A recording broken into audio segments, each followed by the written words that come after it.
Welcome to the Climate and Coordination RCAST, where every week we'll be discussing topics related to all things climate change and RChain's role in the solution. We will be discussing technologies that can adapt and coordinate massive amounts of data like never before, forming social architectures that grow collective intelligence, sharing and evaluating data planetarily, all while maintaining personal privacy and personal data ownership.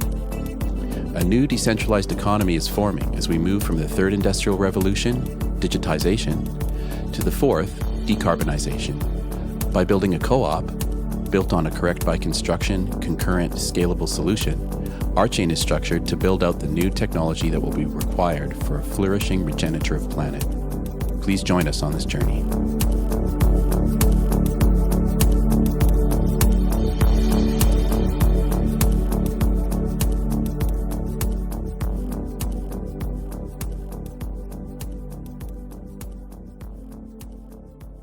Okay, welcome to the newest iteration of the Climate and Coordination RCAST. I thought as a change of pace, it might be nice to talk about some actually good news today. So I have three different stories here that I wanted to share. And unfortunately, because of a paywall, I wasn't able to get the notes from the source that I originally sent to everyone, but luckily I was able to find the same story on some other publications. So if there's any confusion there, that's why. So the first story, this comes from the New Yorker. This is world news. This is from January 20th, from Inauguration Day, written by Bill McKibbon. Headline is, Joe Biden's cancellation of the Keystone pipeline is a landmark in the climate fight. And I wanted to read just a little bit about this because this piece is very good at describing exactly what happened and why and where we are now. So this is obviously an extremely good news story. People have fought against this pipeline for years and years. It's been an extremely contentious issue, but I just wanted to read a little of what he wrote, if that's okay. It says here, to review, Keystone XL, a project of TransCanada Corporation, which is now TC Energy, was slated to carry oil from Alberta's tar sands across the country to refineries in the Gulf of Mexico.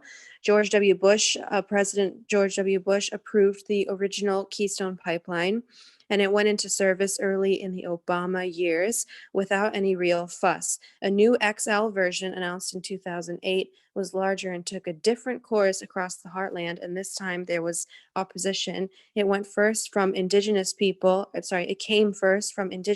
in Canada who had watched tar sand mines lay waste to a vast landscape. First Nations leaders also joined in. I'm just going to skip down here.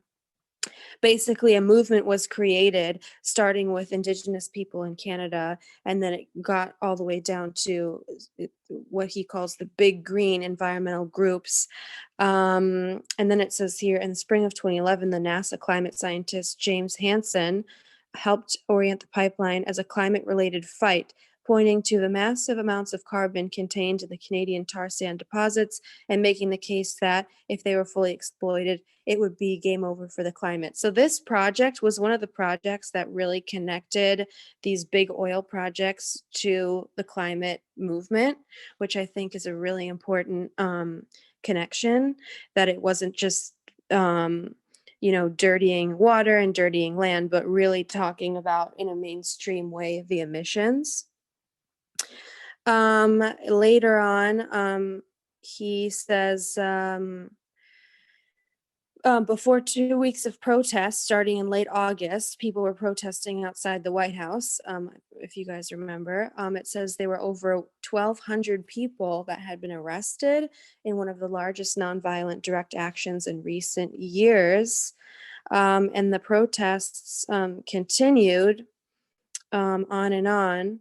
But so now this pipeline has finally been canceled, which is great. But there are other pipelines that also need to be canceled.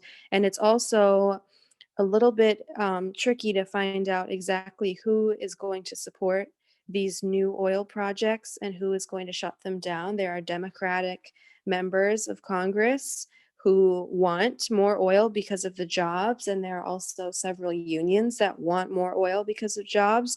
So basically, the piece goes on to point out that we're really in a time where we need to retrain people and get the unions involved in retraining people so that the opposition of the job creation, that whole faction of this, can go away.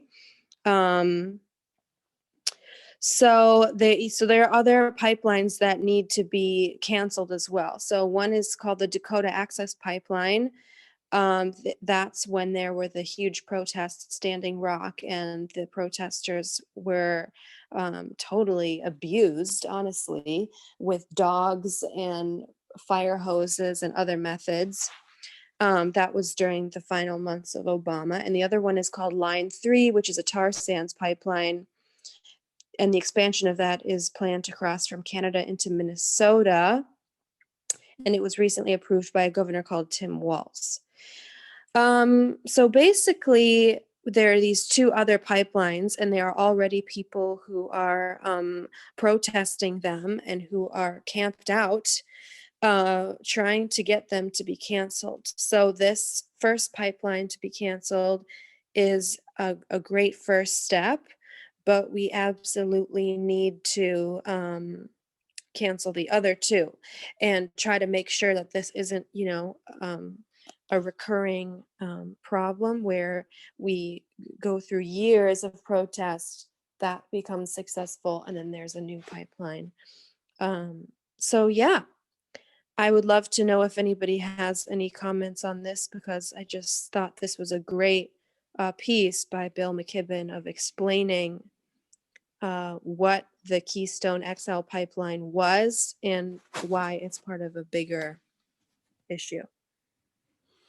Oh man, yeah, I have some stuff to say because I am up here in Canada, and the origin of this project starts in Alberta in the oil sands, and it's been a huge part of the kind of Canadian story for the last, I don't know, how long has it been? Like 2 decades? When did they start this thing?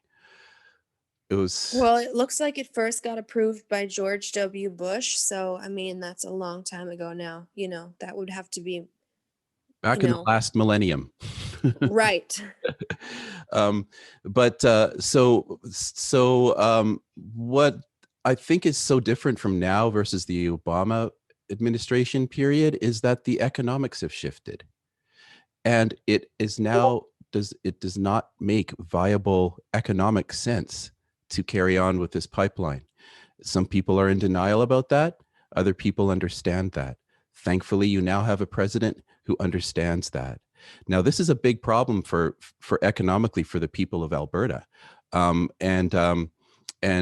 our prime minister has always had to kind of walk a tender tightrope walk because he is a supporter of the climate accord, and he believes strongly that climate change is real. So I think he's a little. I'm gonna guess that he's a little grateful that he can play good cop, bad cop now. Now that Biden was the one that shut it down, he doesn't have to assume the blame.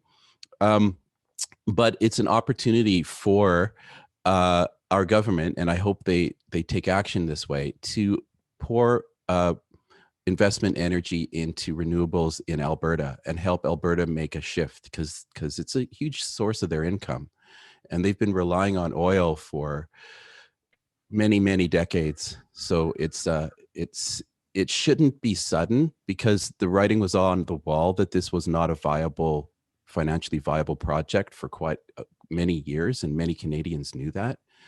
But it is what it is, and hopefully Alberta will be able to swing to another vine, and everything will be all right.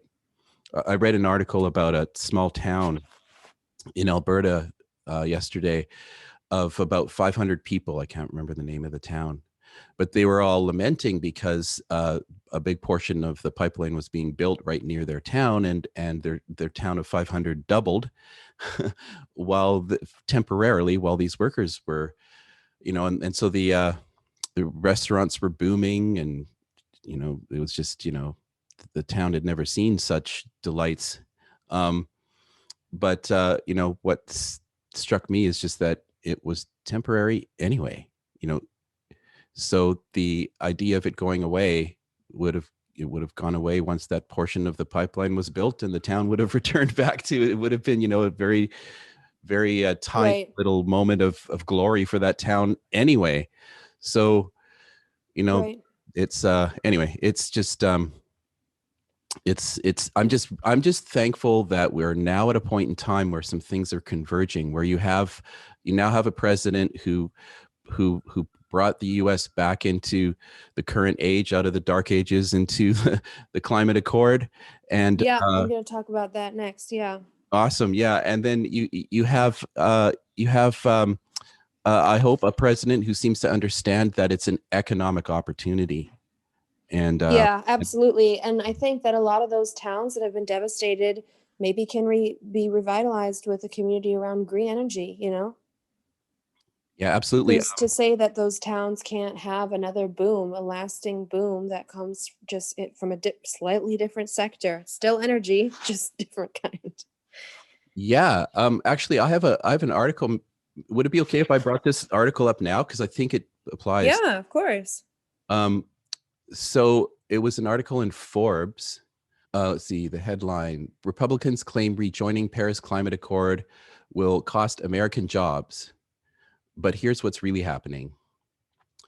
So in the article, you have this, one side saying, like Senator Bill Hagerty, Tennessee Republican, said Biden's decision to rejoin props up our adversaries at the expense of American workers and will cost thousands of jobs. But economists from the London School of Economics argued back in August that the American economy would be better off if the US participated in the accord. Staying in the Paris Agreement would result in significant economic benefits for the United States, its trading partners, and the world economy. Withdrawing is a mistake, they wrote. After Trump announced his plans to exit the accords in 2017 and suggested the agreement could cost the US 2.7 million jobs by 2025, an analysis from the Milken Institute found that job creation had actually continued to climb after the US joined the group in April 2016. Since then, the creation of new clean energy jobs has outpaced the growth of fossil fuel jobs. A 2020 report from the Energy Futures Initiative of the National Association of State Energy Officials found that the US added 54,000 new jobs in energy efficiency in 2019, the most of any energy sector, while the oil and gas sector added 18,000 new jobs, less than half that amount. A July report from the World Resources Institute found that in 2019, zero emissions power generation like solar and wind energy was responsible for creating more than twice as many jobs as fossil fuel generation, and that 41 states have been able to increase their GDP while simultaneously reducing carbon emissions. And the conservative-leaning Chamber of Commerce applauded Biden's move. It is critical that the United States restore its leadership role in international efforts to address the climate challenge, the body wrote in a statement. So I think you've got a checkmate now. I mean, I'm sure the Ted Cruz's of the Senate will continue to argue these old arguments that are completely outside of the facts of the reality today. But, hopefully the bulk of realistic humans will understand that we are entering the decarbonization industrial revolution, and that is where the money is. Yeah. Yeah, I completely agree. And yeah, it's really important to look at green energy from a jobs perspective, because there's such a huge opportunity there. And that's one of the best reasons why rejoining the Paris Climate Agreement is so important. I do have a piece here from Bloomberg, which talks just a little bit about what the Paris Agreement really is, because I feel like it's important for people to know what it even means. And also, I enjoyed that this piece mention that Biden put a temporary halt on Arctic oil leasing and drilling. So I'm not sure if that's going to be permanent. It looks like it's just for now.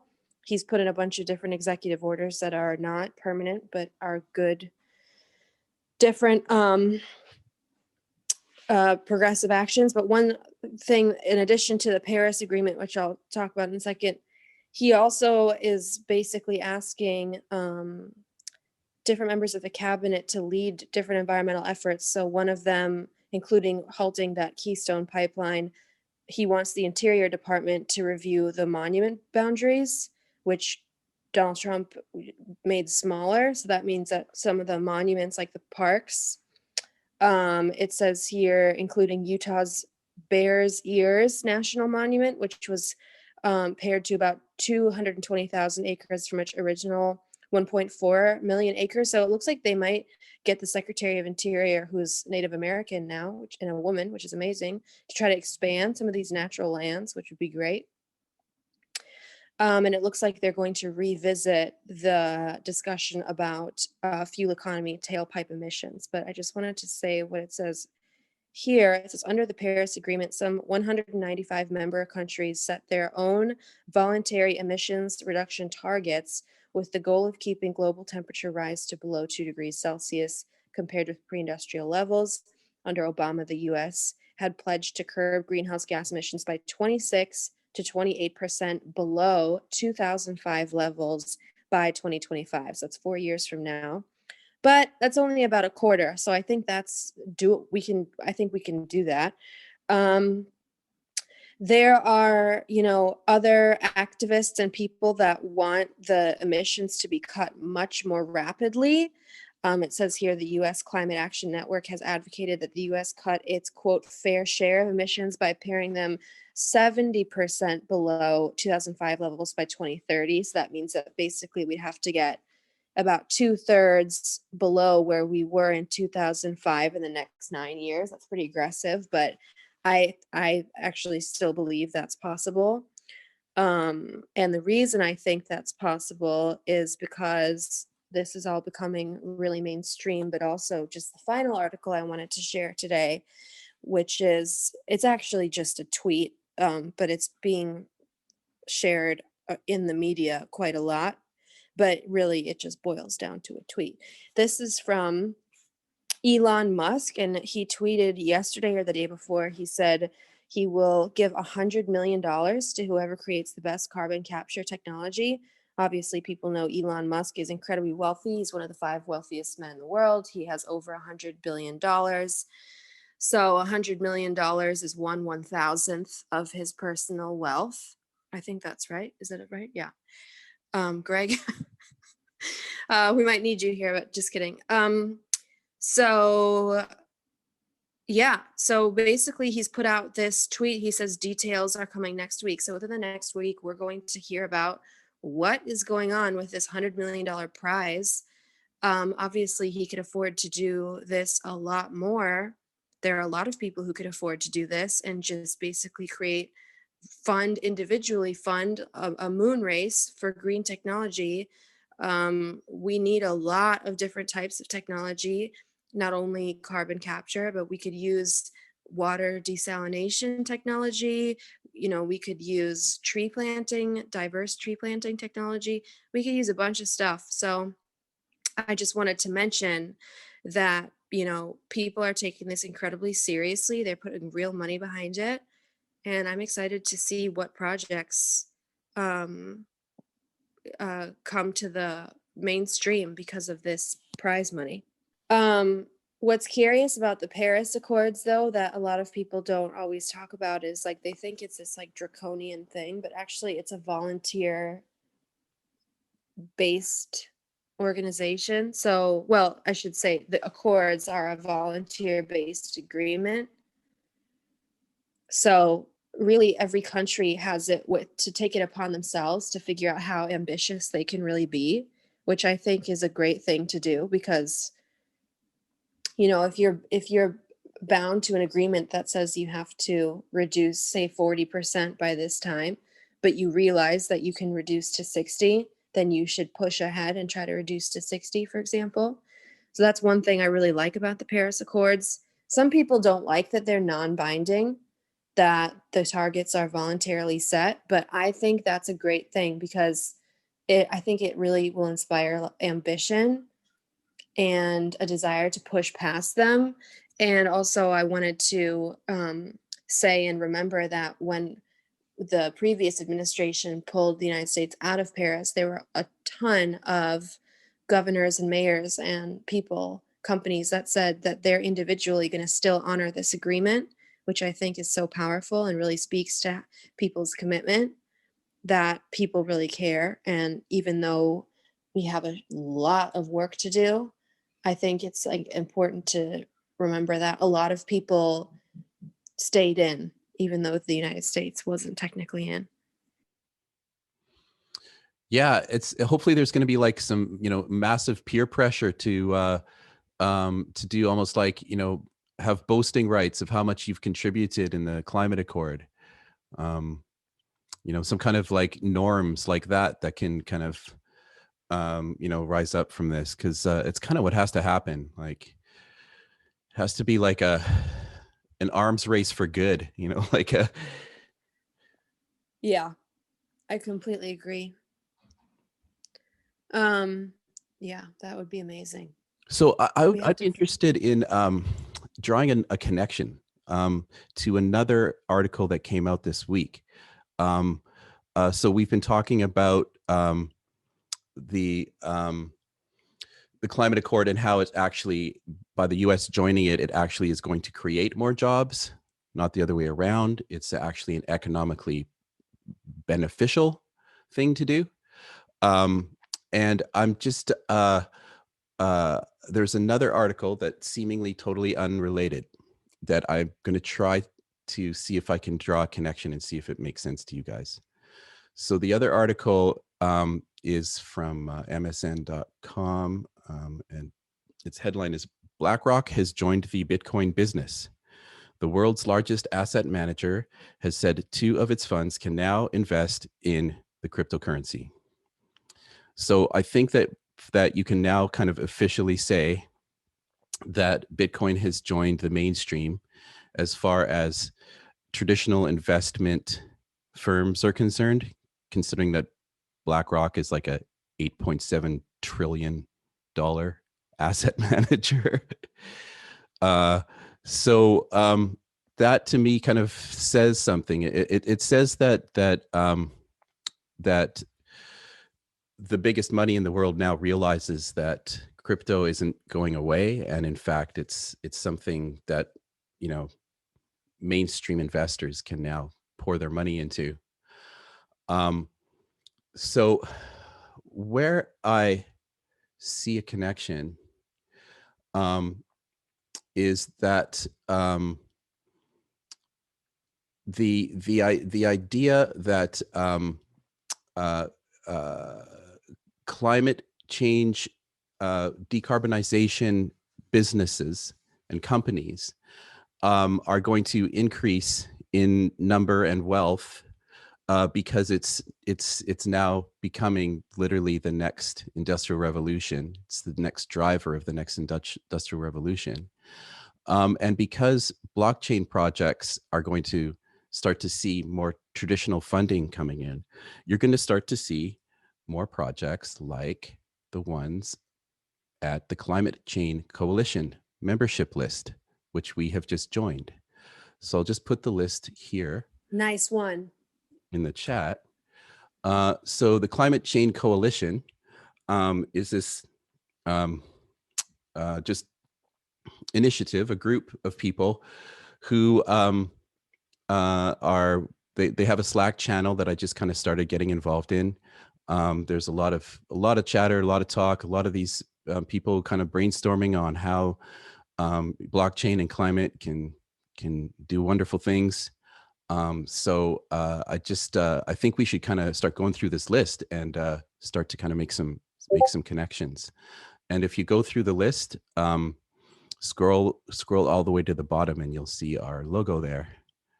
They just added it last week. That's great news. Yeah, so it seems like there's all this money being poured into climate change solutions. We have a new president in the United States who understands the economic benefits of that. And then you have the most mainstream investment firm, arguably, in the world, saying that Bitcoin is something they're going to be pursuing, and that will mean other cryptos as well, I'm sure. So yeah, I don't know. I'm feeling kind of like a little excited. Yeah, definitely. This week is much happier than last week. Agreed. I did want to say, I do hope that we, as a culture, don't lose sight of the fact that we still have to change the way we coordinate. I know we get excited when people who are wealthy beyond all reason throw 1,000th of their fortune towards these global issues. So I was right about that? Okay, great. Sorry. But the fact of the matter is that we need to get at this from a completely different angle. The jurisdictional maps have to be redrawn. How wealth is distributed has to be redrawn. There's a lot of things that we can't lose sight of just because things are turning around. Yes, so true. So true. I had when I was doing Steve here, when I was doing this digital democracy with the Labour Party about 5 years ago, we kicked off this debate using this polis thing. And there were 3 debates that kicked off simultaneously. And they were all questions that I had tabled because it was kind of like what I thought you needed to do to get that change that you're talking about. And the 3 were universal basic income, a tax on automation or robots, and a complete cap on inheritance. And if you do those 3 things, you ensure that there's a safety net for people with universal basic income that's paid for by what you get from the other 2 policies. And the other 2 policies, particularly the one relating to inheritance, changes the behavior of those people that are currently billionaires and billionaires to be, because they're no longer piling that fortune for their offspring. They then have to think about how they benefit their offspring by ensuring the planet is left in a better state, rather than just hoarding cash, and cash being a proxy for power. Rather than just hoarding cash to do that, they then have to spend that cash, because if when they die, they're not going to leave it all. The majority of it, by far the majority, I mean, I wanted to set the limit at somewhere around $50 million. That's all you could leave. I'd be curious to know what you think about that. I'd never heard. I really applaud that kind of thing. Go ahead, Darryl. After you. No, I'm okay. I just was going to say I'd never heard of that before, actually. Yeah, what a great point too, that, money is not going to save your children from climate change. You can't buy your way out of this one. And I just wanted to mention one thing, Greg, and then you can go ahead, is that the Elizabeth Warren wealth tax, which was basically a tax on, well, I think you just said $50 million. I think hers was that, but I love that it was a tax on wealth and not just tax on income. And it was the 50 millionth and first dollar gets taxed, I think at 3% or something. And that alone would generate, obscene amounts of money. And that policy became very popular. So I wonder if that will be revisited in the future. Well, yeah. Sorry, you go ahead, Greg. No, I was just going to say that, Darryl has made this point before that, in some cultures, like the Chinese culture, the word for money has a meaning of flow. And I think rather than this idea of store of value, cultivating good flows is actually a more ecological way of thinking about the world. You know, it's like cultivating good cycles within the ecology is very similar to cultivating good flows in the economic ecosystem. And so what the kinds of policies you're suggesting are really about incentivizing cultivating good flows as opposed to hoarding or treating money as a store of value. Yeah, that's very, very true. I hadn't thought of it that way, but absolutely. That makes me feel even better for having tabled that question in the Labour Party. I thought I was the mad lone nutter. Never. Never. No, there are other nutters with me. That's right. That's right. So that, yeah, it's really useful to see the trend. You know, BlackRock is really setting the trends exactly in the direction that we pointed RChain. Yeah, that's what I've been kind of trying to emphasize over and over. Yeah, we're not Mad Hatters here. We're actually following a economic trend. That, Yeah, the most greedy conservative people are doing this, so that really means that it's time. Exactly. 100% agreed. So I have a completely unrelated question. If we can, you know, if we can shift the conversation to RChain's technology. Absolutely. Sure. Someone posted a question on Reddit that I thought was really good and kind of well. So let's get started. Well laid out. It's the headline of the question is, where is RChain on the scalability trilemma and why? And it says RChain's blockchain is more like a block DAG structure. Multiple blocks can be produced and added to the DAG simultaneously. Scalability trilemma was a term coined by Vitalik Buterin. It demonstrates there is always a trade-off between scalability, security, and decentralization in a blockchain context. And here's the question. What's the trade-off in RChain's Mercury release, and how would this be further improved in Venus? Well, there's kind of a short answer and then there's a longer answer. I mean, first of all, you know, no one's heard of Vitalik's trilemma outside of a very, very small community. And second of all, there is no theorem proved there. It's just an observation that may or may not be true. Right. So trying to fit into a framework that is questionable to begin with is, you know, not always the best use of time. But at least in terms of you know, the short term answer is that we know that there are centralizing trends within the version of Casper that we still have to balance out appropriately. So, you know, there's still lots and lots of ways in which a shard or a collection of shards could end up more centralized than we would like. In particular,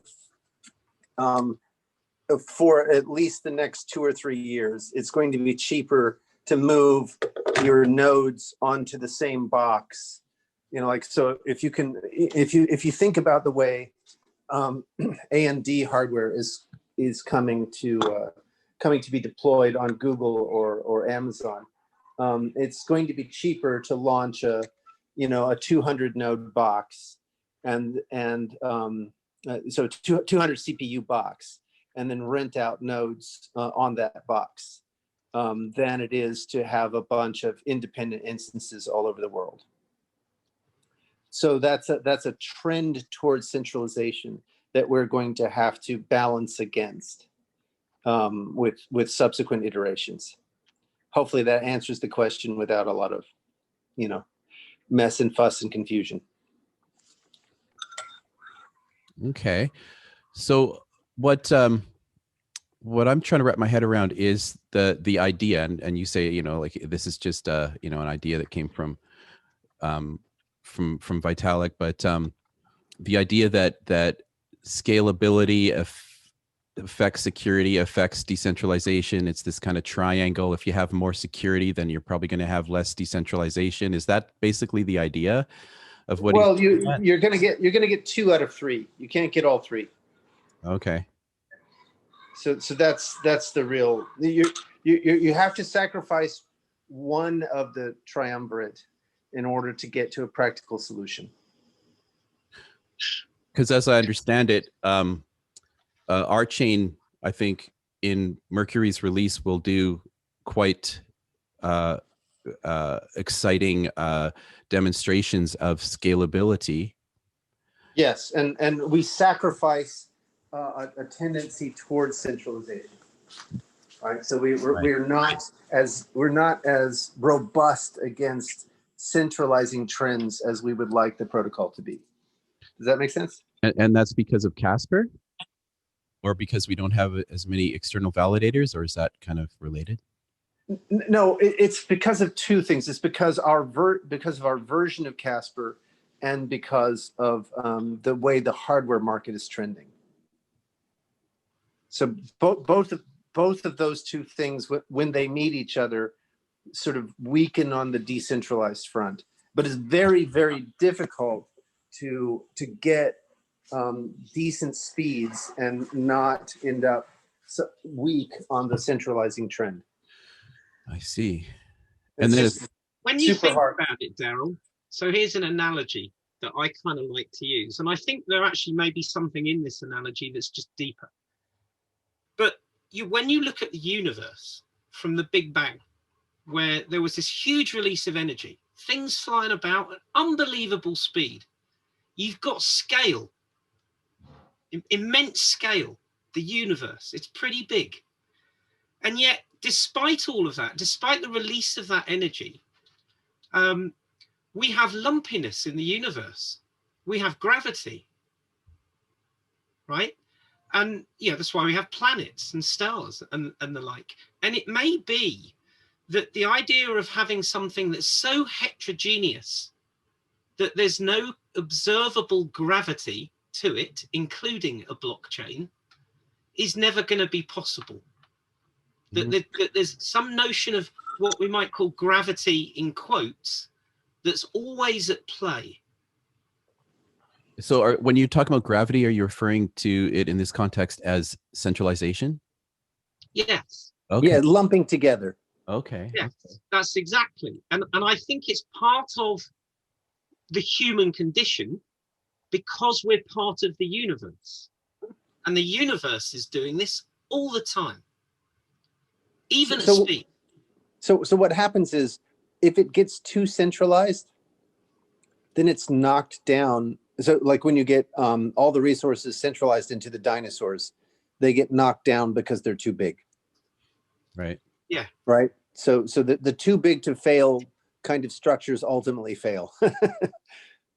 Right. And that's something that's happening, in the financial industry. Too big to fail is not a viable option, and we can see that. It actually turns out to be too big to succeed. Look Correct. at the rise and fall of the Roman Empire. Yeah, that's a really interesting way to frame that, because when you were just talking about that, my thoughts shot back to there was a series that Milton Friedman put out on PBS in the 90s called Freedom to Choose, I think it was called. And it was kind of his whole kind of libertarian kind of platform. And it was really interesting. There's a lot of things I totally agree with about, what he was saying. And it was a very learning experience for me. I guess it was like 20 years ago when I was listening to that. But there was one area where he started talking about monopolies, and he's like, you don't have to worry about monopolies. And I don't know, my way of interpreting what he was saying was kind of like, they just kind of like, it's kind of like just the invisible hand, mouth burping, it's like, they'll eventually kind of, eat their own tail and, blow up, and then, life goes on. And I always thought that was kind of not a convincing argument for me. No, it's not. No, what really happens is that the other life forms become, on the one hand, the other life forms become too worried about the behemoth, so it becomes a threat in that way. So there's a balancing act there. But the other side of it is, if they do have a failure mode, they take down so much, right, that they kind of wipe themselves out. These are just arguments about centralization, decentralization. But the question on Reddit, I think, really is asking how RChain navigates that scalability, that trilemma, maybe versus other systems. So this gets back to, I guess, the model of concurrency for RChain versus. Well, yeah, but it's not just concurrency, right? The issue, for example, Kent, who was a really bright developer working for RChain at the beginning, he really argued for randomization of the nodes when it comes to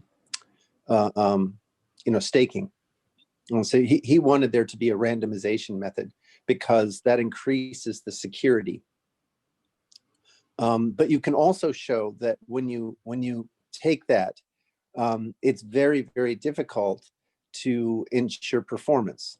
Why? Because you'll randomize, and so the podunk, little laptops that are trying to keep up with Casper get randomly chosen, right? Over the super fast, heavy honking nodes. So unless you have some kind of filter in front of that, which again is a centralizing trend, there is this tension not only between centralization and decentralization, but between centralization and security. And that's all related to performance. Does that make sense? It does. And I guess I hope no one accuses me of being a communist here, but what's wrong with a little bit of centralization? A little bit? Well, it's not centralization's bad. I mean, my point is that look at the universe. If it was bad, you wouldn't see it, right? Yeah, okay. And centralization, as Miko Matsumura says, has got us a long way. But there's a need to evolve. And the challenges that we face, climate change being the main one, but COVID being another, I just see that as part of the same thing, really.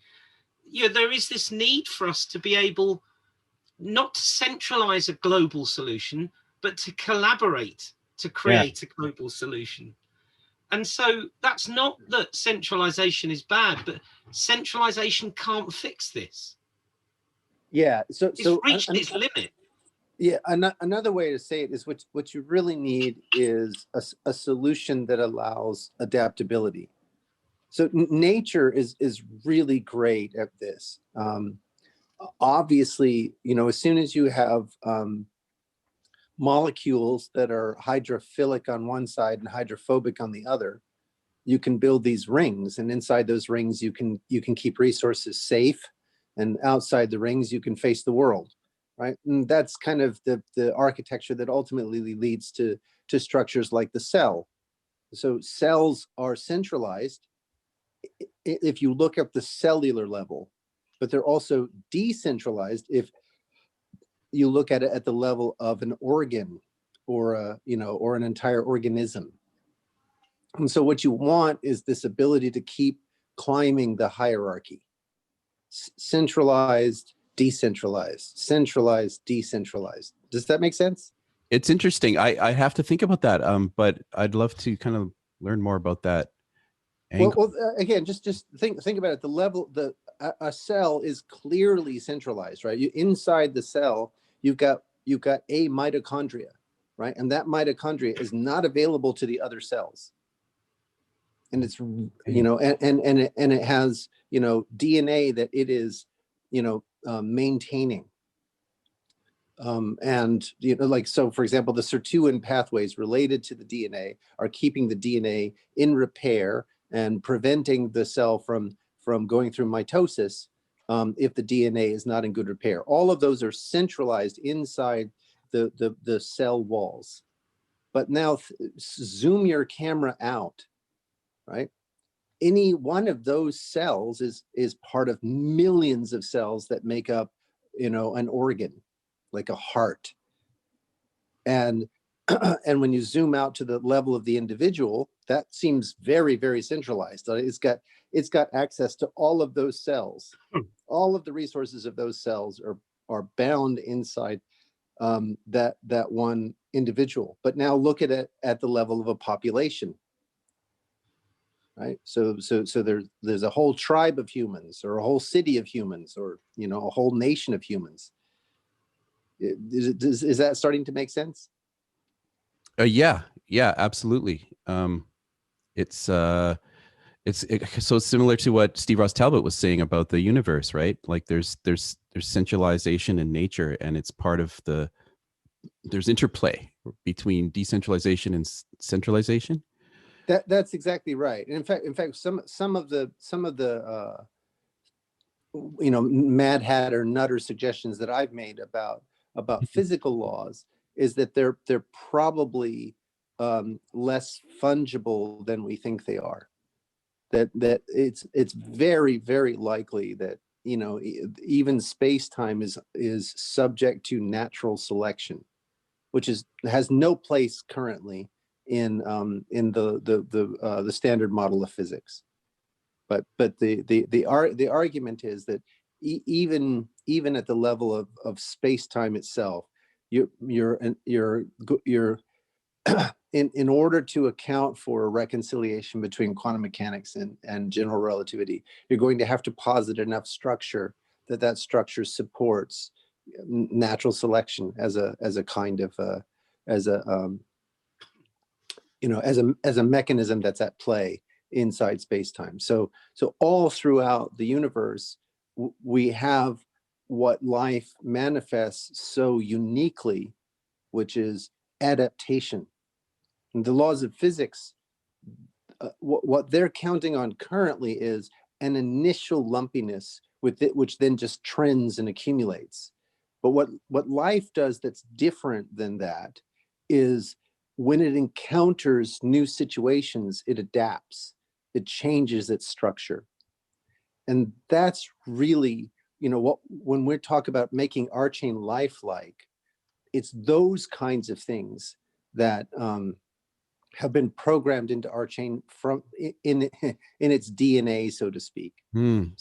So in particular, the examples that I give in the very first row calculus paper, I illustrate lifelike processes.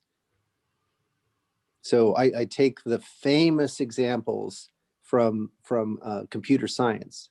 The Y Combinator is an example of computer science, but I recast it in this row setting, and lo and behold, it looks much more like cell division than the Y Combinator looked like magic. Because of the Y Combinator, people doubted the lambda calculus for a long time until Dana Scott came along.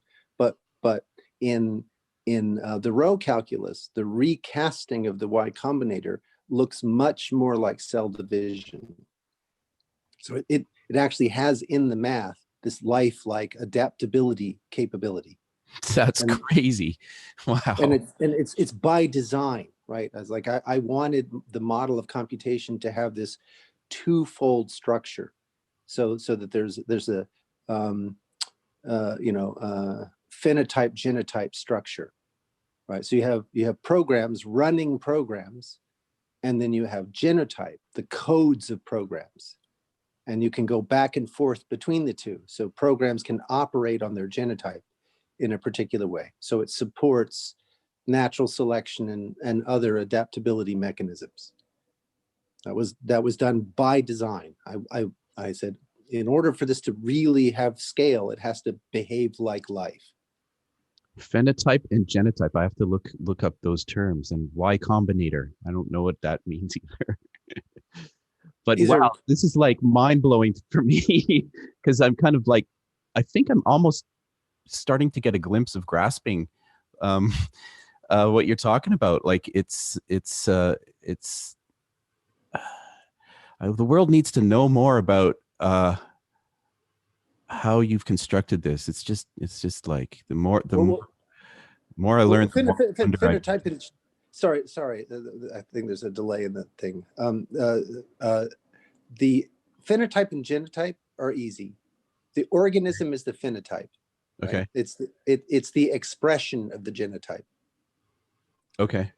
And the genes are the genotype, right? So the genetic material is, so like you can have some genetic material which is going to pick out a horse, or genetic material which will pick out a fly, or blah blah blah. That's genotype, right? And then you have individuals, a specific horse, a specific fly, that kind of thing. I see. Okay. Yeah. Okay. That's much simpler than I thought it was going to be. Exactly. So, but the thing is that if